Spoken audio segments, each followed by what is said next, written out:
मेरी सबसे रिक्वेस्ट है, आप सब घुटनों के बल हो सकते हैं, हम एक गीत गाएंगे उसके बाद आंखें बंद करके।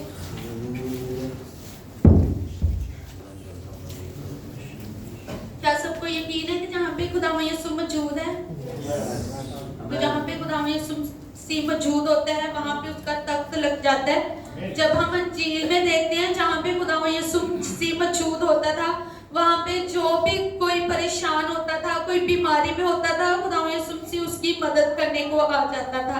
अभी हम खुदावंद की हजूरी में झुककर खुदावंद की सताइश करेंगे।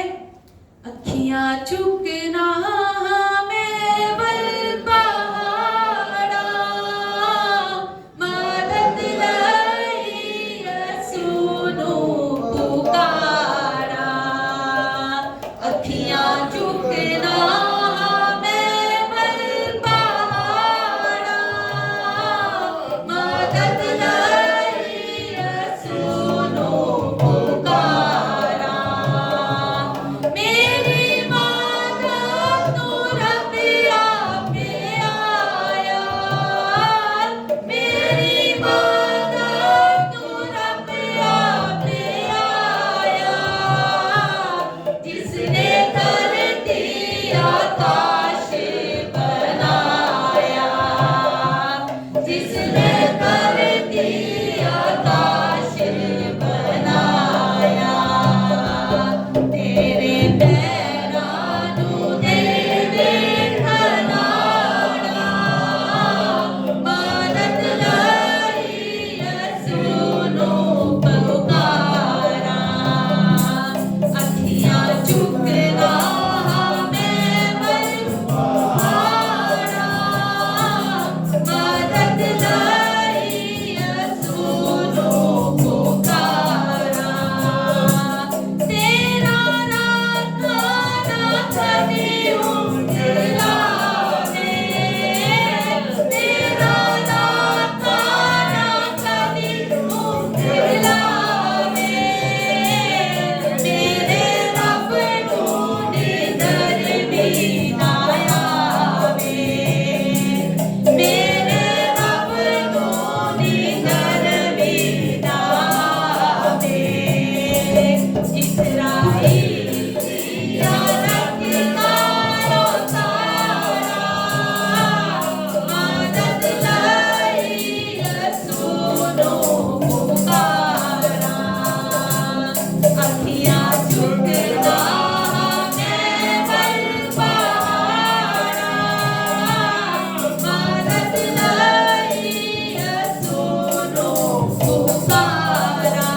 सब करे अखियां चुकना हमें बल पहाड़ा, मदद लई सुनो पुकारा, मदद लई सुनो पुकारा, मदद लई सुनो पुकारा।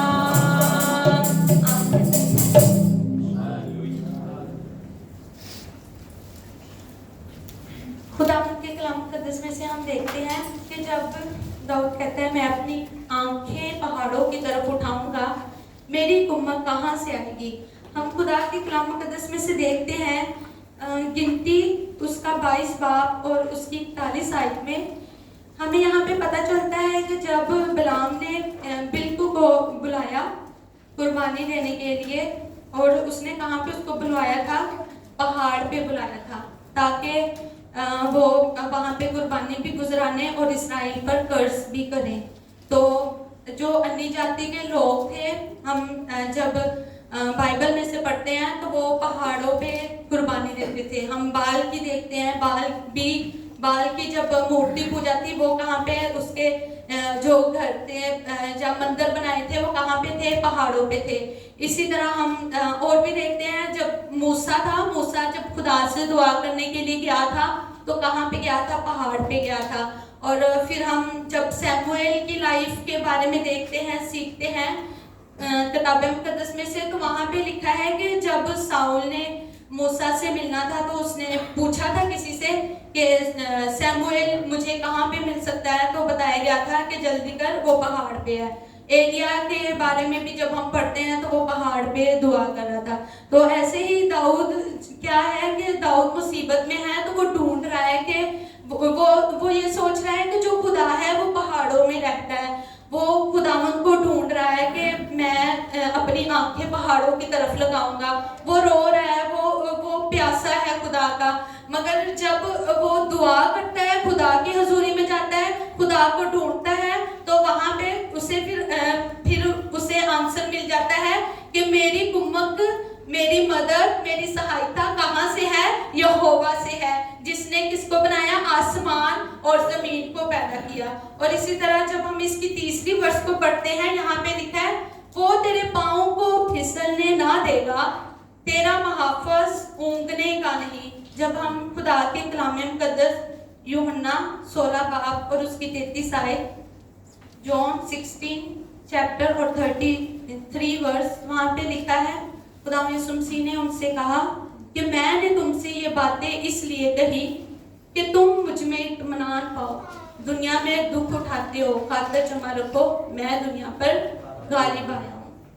तो जब हम खुदावन पर ईमान रखते हैं, खुदावन यीशु मसीह पर ईमान रखते हैं, तो खुदावन यीशु मसीह का पीस जो है वो हमारे अंदर आ जाता है। चाहे जितनी मर्जी मुश्किल क्यों ना हो, हमारी जो न्यू है, जो हमारी फाउंडेशन है, वो मजबूत हो जाती है। तो हम उस मुसीबत में से हम गुजर रहे होते हैं, तो खुदावन यीशु मसीह के वसीला से हम क्या है, उस पे गालिब आते हैं। हमारे अंदर खुदावन यीशु मसीह का पीस होता है। और जब हम न्यू की बात देखते हैं, तेरे पाँव को फिसलने ना देगा। पाँव क्या है? ये भी एक न्यू है, एक फाउंडेशन है। हम इसके पाँव के जरिया से हम खड़े होते हैं, ठीक है। इसी तरह जब हम खुदा के कलाम मुकद्दस में से देखते हैं, ज़बूर 34 और उसकी पहली वर्ष में लिखा है कि अगर यहोवा ही घर ना बनाए तो घर बनाने वाले की मेहनत अबस है। तो इसमें भी न्यू की बात की गई है। और इसी तरह जब हम खुदा के कलाम मुकद्दस में से देखते हैं, मत्ती 7 बाब उसकी 24 से 27, अमित भाई जरा ये पढ़ देंगे आप? मत्ती 7 बाब 24 से 27। इसलिए जो कोई मेरी ये बातें सुनकर उन्हें मानता है, वह उस बुद्धिमान मनुष्य के समान ठहरेगा जिसने अपना घर चट्टान पर बनाया, और मेघ बरसा और बाढ़ें आई और आंधियां चली और उस घर से टकराई, फिर भी वह नहीं गिरा, क्योंकि उसकी नींव चट्टान पर डाली है। परंतु जो कोई मेरी ये बातें सुनता है और उन पर नहीं चलता, वह उस निर्बुद्ध मनुष्य के समान ठहरेगा जिसने अपना घर बालू पर बनाया, और मेघ बरसा और बाढ़ें आई और आंधियां चली और उस घर से टकराई, और वह गिरकर सत्यानाश हो गया। यहाँ पे भी हम देखते हैं कि जो खुदा के कलाम पर अमल करता है, खुदा की बातों को सुनता है, उसकी क्या होती है? न्यू मजबूत हो जाती है, उसकी फाउंडेशन मजबूत हो जाती है। और चाहे जिंदगी में जितनी मर्जी बड़ी परेशानी क्यों ना आए, आंधियां आए, तूफान आए, वो क्या है, वो इंसान चट्टान की तरह खड़ा रहता है। और आगे हम देखते हैं, देख इस्राएल का मुहाफिज ना ऊँघेगा ना सोएगा, खुदावन तेरा मुहाफिज है, खुदावन तेरे दाने हाथ पर तेरा साहिबान है। अब यहाँ पे लिखा है कि देख इस्राएल का मुहाफिज ना ऊँघेगा ना सोएगा। जब हम जिसाया उसका 49 चैप्टर और 15 से 16 वर्स पढ़ते हैं, तो यहाँ पे लिखा है कि खुदा कहता है कि हो सकता है कि माँ अपने शीरख्वार बच्चे को भूल जाए, हो सकता है कि माँ अपने रहम के फर्जंद पर तरस ना खाए, मगर मैं तुझे कभी नहीं छोड़ूंगा, मगर मैं तुझसे कभी दस्तबरदार नहीं हूँगा, क्योंकि मैंने तेरी सूरत को अपने हाथ की हथेली पर खोद रखा है। खुदा हमसे इतना प्यार करता है और खुदा ने कहा है कि मैं तेरा मुहाफिज हूँ।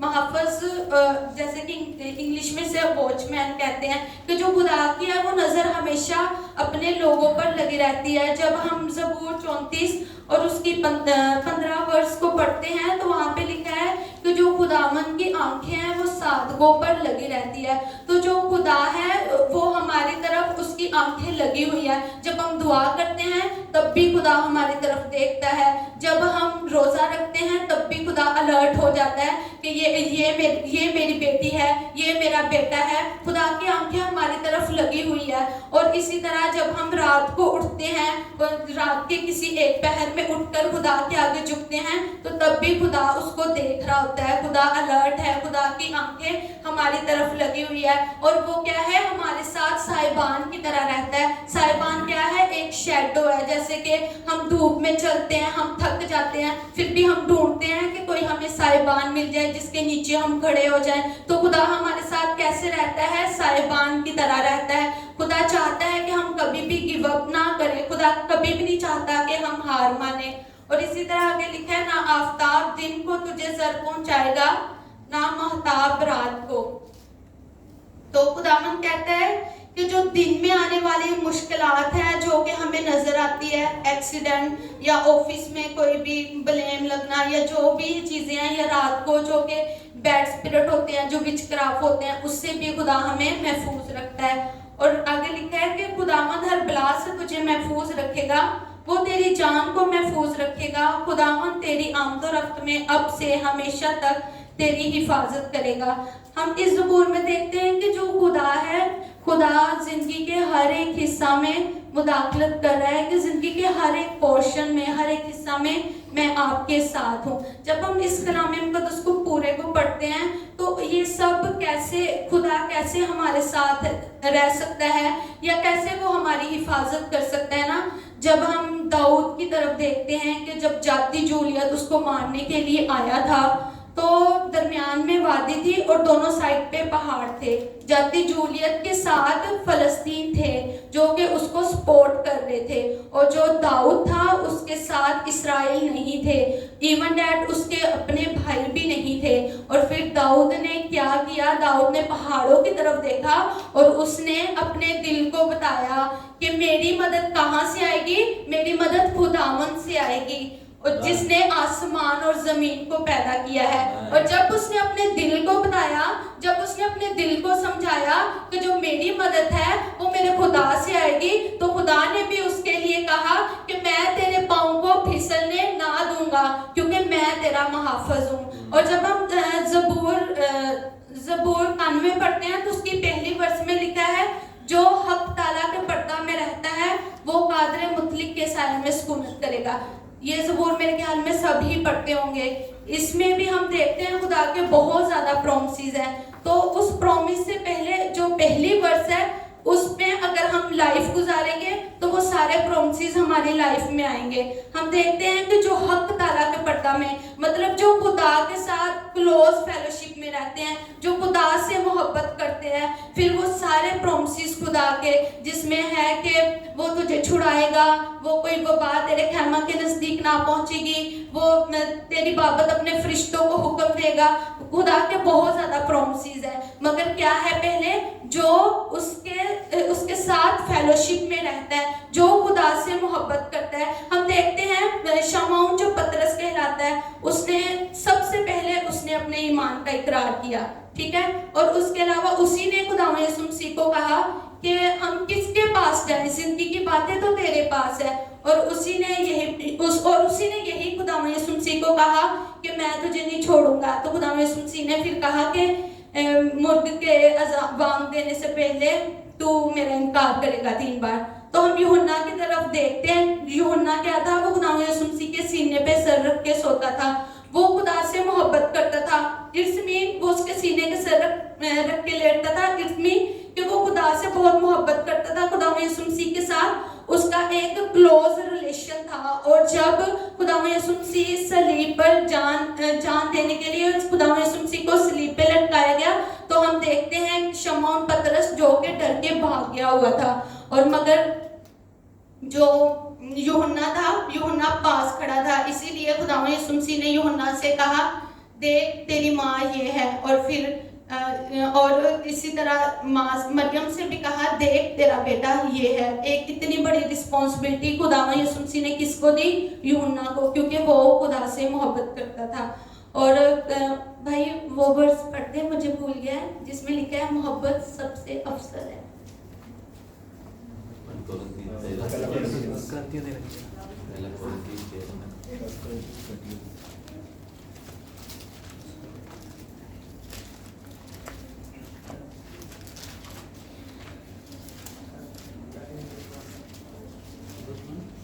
ईमान उम्मीद मोहब्बत ये तीनों दामी हैं मगर अफजल इनमें मोहब्बत है। यस, अब हम देखते हैं कि पतरस सबसे पहले ईमान लेकर आया था मगर मोहब्बत इसने यूहन्ना ने दिखाया।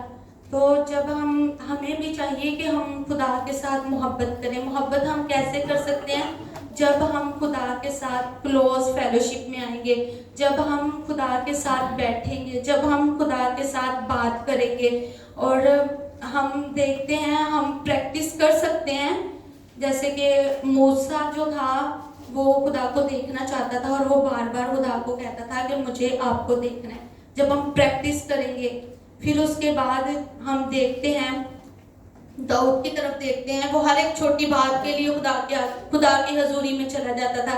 गुनाह करता था तब भी खुदा की हजूरी में, प्रस्तिश भी खुदा की हजूरी में करता था। कोई जंग लड़नी होती थी वो तब भी खुदा उनकी हजूरी में जाता था। हम इसी तरह हम देखते हैं पॉल की लाइफ में देखते हैं ना, उसने कहा कि जो चीज़ें मुझे नफ़ा के लिए पहुंचती थी ना, मेरी नफ़ा की थी, उसको मैंने मसीह की खातिर नुकसान समझ लिया। तो अगर हम भी प्रैक्टिस करें इन सारी चीज़ों को अपनी लाइफ में, जैसे कि मूसा ने, दाऊद ने, पॉल ने, सबने प्रैक्टिस की। हम भी छोटी छोटी बातों के लिए अगर प्रैक्टिस करेंगे, खुदा की हजूरी में जाएंगे, खुदा पे डिपेंड होंगे, खुदा के साथ क्लोज रिलेशन बनाएंगे, खुदा से मोहब्बत करेंगे। क्योंकि सबसे बड़ी एग्जाम्पल तो खुदा ने हमारे साथ की है ना। हम क्या थे? हम गुनाहगार थे, हमारा टाइटल क्या था? हम पापी थे। तो खुदा ने हमसे ऐसी मोहब्बत रखी कि अपना इकलौता बेटा बख्श दिया हमारे लिए, दुनिया के लिए खुदा ने अपना इकलौता बेटा बख्श दिया। जब इंसान किसी इंसान से मोहब्बत करता है, उसे चाहे पता भी हो ये गलत कर रहा है, मगर फिर भी वो उसके साथ वैसे ही रिलेशन में रहता है। इसी तरह जब हम खुदा से मोहब्बत करने लग जाएंगे ना, जैसे शमौन पे आजमाइश आई थी तो वो भाग गया था मगर यूहन्ना उधर ही रहा। जब हम खुदा से मोहब्बत करने लग जाएंगे, हम खुदा पे डिपेंड हो जाएंगे हर छोटी से बड़ी बात पे, तो क्या होगा कि हम अगर मुसीबत भी आएगी ना तो हम भागने वालों में से नहीं होंगे, क्योंकि हमारा एक क्लोज रिलेशन होगा। और जब हम फेलोशिप में खुदा के साथ रहते हैं तो खुदा का करैक्टर हमारे अंदर आना शुरू हो जाता है। जैसे कि हम देखते हैं एलिया के बारे में देखते हैं। एलिया ने कहा कि जिस खुदा की हजूरी से मैं अभी उठ के आया हूँ, उसके नाम से मैं कहता हूँ कि ना बारिश होगी और ना ओस पड़ेगी।